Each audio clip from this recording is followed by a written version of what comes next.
sacou já diz, né? Então é mais difícil de arrumar trabalho nesse momento. Hoje, é a rua que sustenta a minha família. Tenho 5 filhos, onde eu levo o meu sustento para minha família e para os meus filhos, hoje é da rua. Eu prefiro meu filho 1000 vezes vindo pra rua vender uma bala do que ele vindo meter a mão no seu celular. Eu comecei base da minha mãe assim, eu vim trabalhando com ela, mas ela não tá aqui. Mas aí a gente veio, que a gente escolheu uma opção de vir ganhar mais rápido.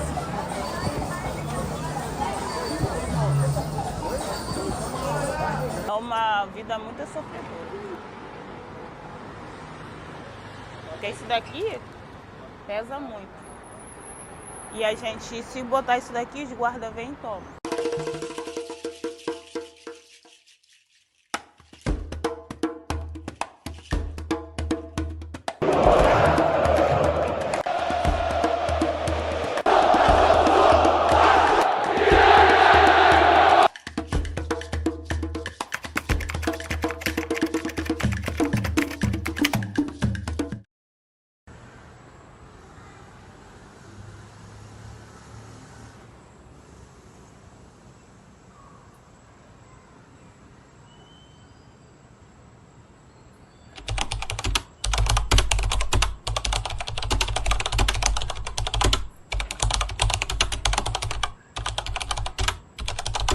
Trabalhador informal, aquele que vive da rua, do improviso e da sorte. No Brasil, são mais de 40 milhões, quase metade da força de trabalho. E em dias de jogo, o estádio é o escritório. Atualmente, existe uma espécie de uma ideologia do empreendedorismo que leva as pessoas a idealizarem, a acharem que todo mundo deve prover as próprias condições de sobrevivência, independente, por exemplo, de qualquer providência dos governos nesse sentido, ou qualquer criação de condições estruturais que melhorem o mercado de trabalho. O futebol começa antes do apito. Começa na rua, no barulho das latinhas, na pressa de quem depende do jogo para colocar a comida na mesa. Enquanto uns esperam um jogo, outros esperam o lucro do dia. O jogo deles é outro, o da sobrevivência. Meu nome é Tatiana, tenho 44 anos, estou nesse ramo há 6 anos, moro em Nova Iguaçu e daqui para frente pretendo conquistar os meus sonhos que eu penso, entendeu? Eu quero ter minha casa própria, que eu moro de aluguel. Tenho 3 filhos, eu tenho de 24, que mora em Búzios. Tenho o Luan, que tem 21, e a Lara, que fez 20 anos. Eles dependem de você? Eu chego 3, 4 horas antes. Toda partida é um recomeço. Tatiana atravessa a cidade para chegar onde a esperança ainda vende alguma coisa. E esse caminho não é curto.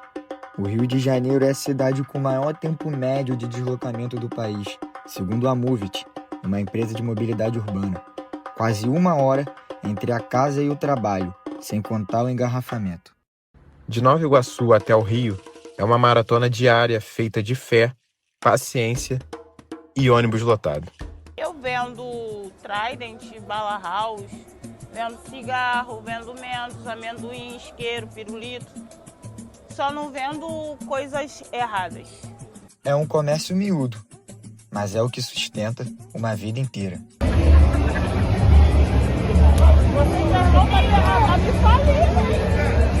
Às vezes é apenas a condição única que o indivíduo encontra para prover o seu sustento e da família. Isso, na maioria das vezes, não é uma escolha. Eu não quero ver meu filho, eu prefiro meu filho 1000 vezes vindo pra rua vender uma bala do que ele vindo meter a mão no seu celular.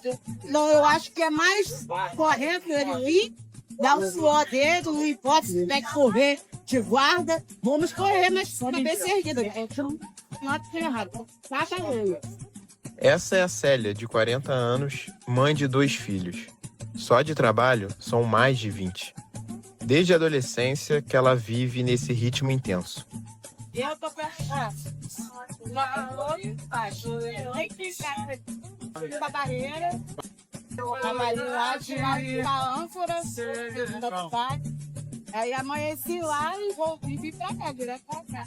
Correria, né? Mãe de família, trabalhar. Então, pô, eu não tenho emprego, eu não tenho como me inserir no mercado de trabalho, eu não tenho uma qualificação que me dê acesso a esses postos bem remunerados. Então, sei lá, eu sei fazer um doce aqui, eu vou fazer isso e vou vender. Hoje, é a rua quem sustenta a minha família. Este homem preferiu não se identificar. Eu rodo na Uber, eu vendo uma camisa para uma comunidade, eu vendo uma camisa para um estado de um WhatsApp colega. Ah, se um amigo me chamar para virar uma laje, vai pagar quanto? R$100, eu tô. Nós nunca fica parado. Ele é mais um no meio de mais de 40 milhões de trabalhadores que vivem na informalidade. Eu já vivi, já bati minha meta. Um exemplo, eu não tenho sonhos a se realizar, eu tenho um objetivo a se Foi difícil porque desde sempre meu pai era do camelô também, tinha uma banca lá em Nova Iguaçu, então a gente tipo que saía de lá da rodoviária, era o quê? 2 horas da manhã, chegava em casa umas 3, 4 horas, para poder meio-dia do dia seguinte, para poder levantar para ir para a escola, e a gente ficava lá com ele até ele ir embora, então a gente... O trabalho começou antes dela querer. Herdou do pai o ofício e as feridas. O Brasil é um país onde o trabalho informal passa de geração em geração. É como se a desigualdade tivesse sobrenome. A gente sabe que por questões históricas, aí a gente vai ter que remeter à forma como todos esses números indicam que a população negra e periférica está nas piores condições do mercado de trabalho. E é isso que os empurra para a informalidade. E, às vezes, por absoluta falta de opção. Entre o fogo da grelha e o calor da rua, Célia repete a história de milhões. Quando ela é de baixo, você tem que fazer um papel, você tem que pular para conquistar, fazer essa e veja a mãe, o pai que você foi para ele, para que ele não venha fazer coisas erradas. Então, enquanto dos meus filhos, eu passo por cima de tudo, de muitas coisas. Camelô é camelô. O bagulho é o camelô é serviço de outra oportunidade. Trabalhar na rua não é para qualquer um. Às vezes o time perde, às vezes os torcedores saem muito chateados, às vezes chupam nossa mercadoria, às vezes levam do nosso varal, às vezes pegam e saem correndo. O vendedor ambulante precisa contar com a sorte. Choveu, se cobre.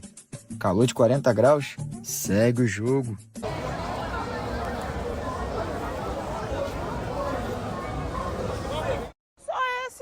Que empurram, eles jogam mesmo um spray de pimenta, parte pra gente ficar ignorância, se a gente não sair, ele pega a nossa mercadoria mesmo, entendeu?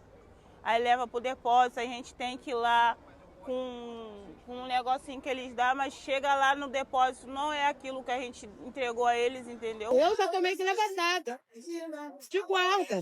Tinha a torcida, se não fosse a torcida, eles tinham me machucado e feio. Agora, porque ela me pegou de costas, já me ligou, eu falei, se eles não abrangem, não trava, eles tinham me machucado. Seguro não. Porque assim, hoje o clima tá meio tenso.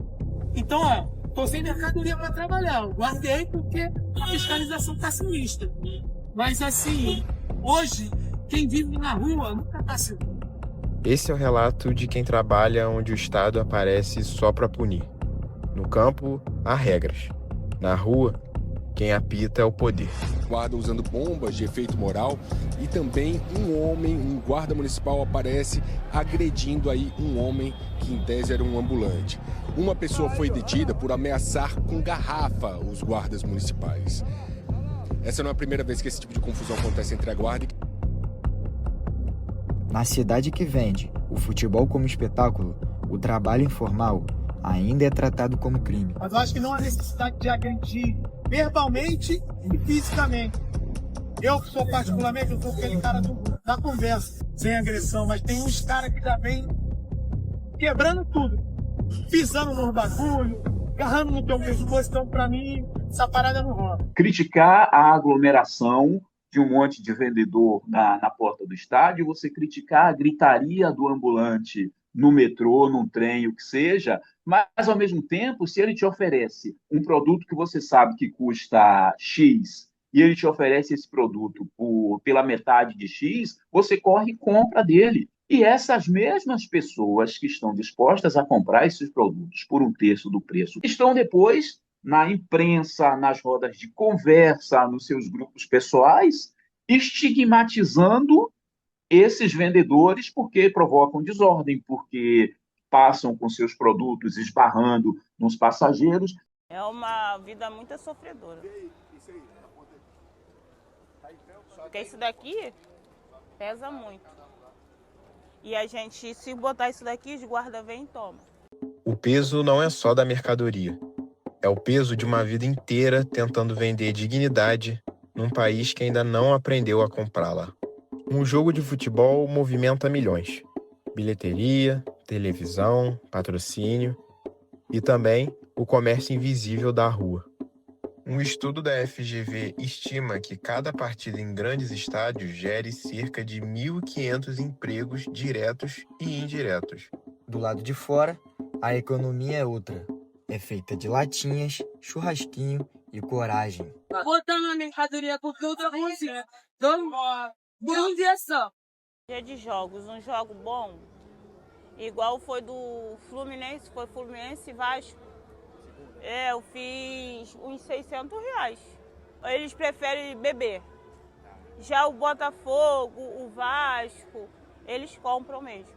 No Newton Santos, a concorrência pesa. E em São Januário, o campo é mais justo e o controle menor. A renda varia conforme o escudo. No Maracanã, o lucro é alto, mas o risco é maior. Os estádios são os corações pulsantes do futebol carioca e também motores da economia popular. Ali, o povo transforma a paixão em sustento.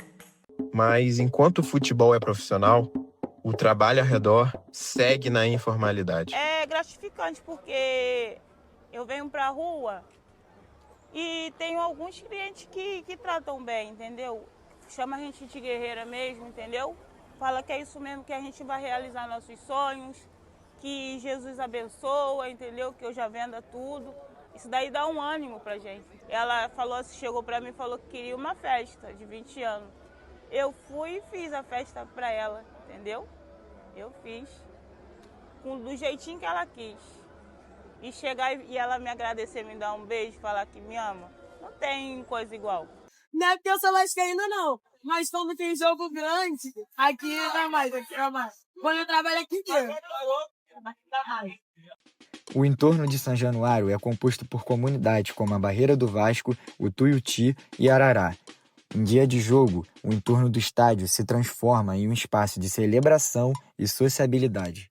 A Barreira do Vasco surgiu nas imediações de São Januário e cresceu vinculada ao cotidiano do estádio e de seus frequentadores. A relação é simbiótica. Parte dos empregos locais e das práticas culturais da favela se entrelaçam com o clube. Daí desse sanguinho da veia, vamos botar dentro do útero. Vamos botar assim. Mas nem sempre o campo esteve aberto. Em 2023, a Justiça determinou a interdição de São Januário por tempo indeterminado. No bairro, o jogo parou e, com ele, o trabalho de quem vive do lado de fora.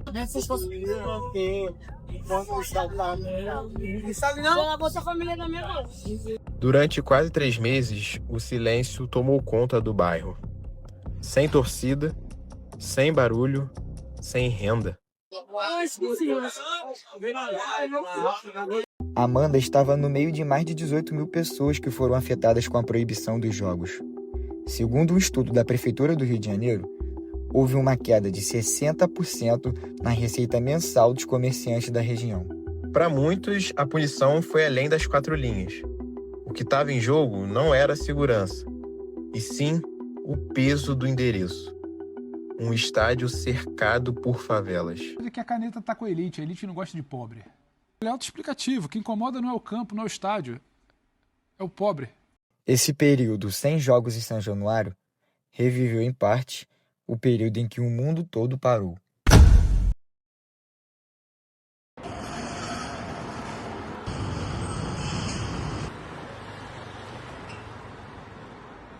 quando a gente começa a renda tão muito alta, você já começa a se preocupar, durar um mês, 2 meses, acaba. Oi, dose. A pandemia foi uma coisa de louco. Perdi bastante familiares devido à pandemia. Foi a pior fase que eu já passei com a minha família. Foi a época da pandemia. Em termos financeiros, de trabalhar, de locomover, foi complicado. O silêncio do estádio foi o som do desespero. E a torcida, que antes aplaudia, agora se calou. Quando o futebol parou, o silêncio tomou conta da cidade. E com ele, o sustento de milhões de famílias desapareceu. Eu estava sendo sustentada pelo governo e pelas cestas básicas, somente isso. Não estava dando para trabalhar. É desesperança total, porque, como você falou, nos últimos anos tivemos algumas mudanças importantes na legislação trabalhista no Brasil.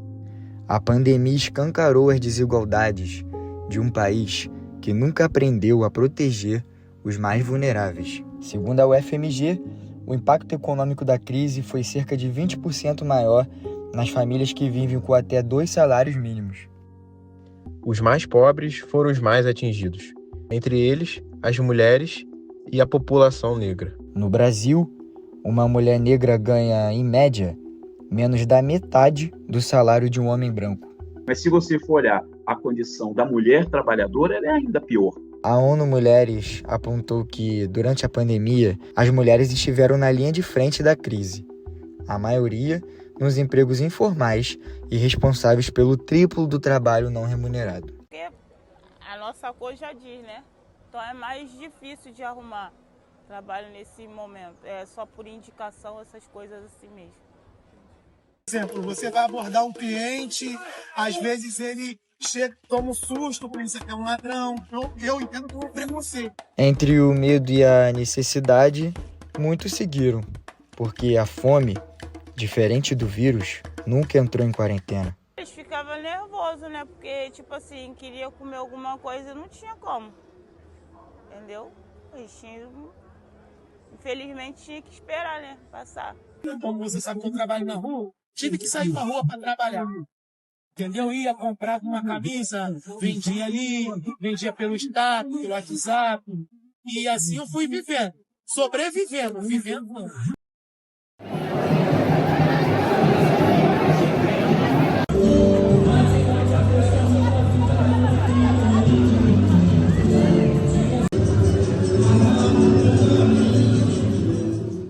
Fim de jogo.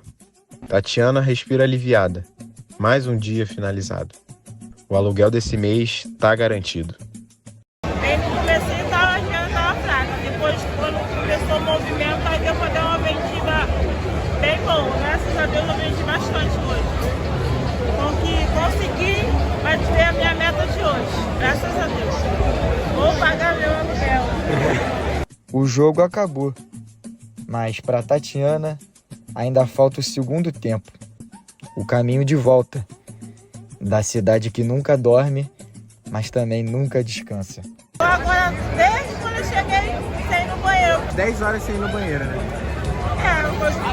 Normalmente saio de casa o quê? Às 3 horas da tarde. Já são 11 já. 11 praticamente. Aí até chegar em casa. Até chegar em casa. E como ela, milhares encerram o dia com o mesmo cansaço e a mesma fé. Da euforia ao silêncio, da multidão ao ponto de ônibus. Saí de casa muito nova, que engravidei, para poder não passar o que eu passava com meu pai. Mas aí eu pretendo, para frente, eu fazer uma faculdade de administração, que foi meu sonho, entendeu? Acabei de fazer um curso de cuidadora de idoso também. E agora pretendo, através do cuidador de idoso, vou fazer uma de enfermagem também, para poder botar mais coisa no meu currículo. E eu não vou parar, não. Os sonhos que eu tive, que eu ia ter, no caso, ia ter cedo, agora eu vou realizar meus sonhos, sim. Agora só tem comendador suário. Tchau, Tatiana. Tchau.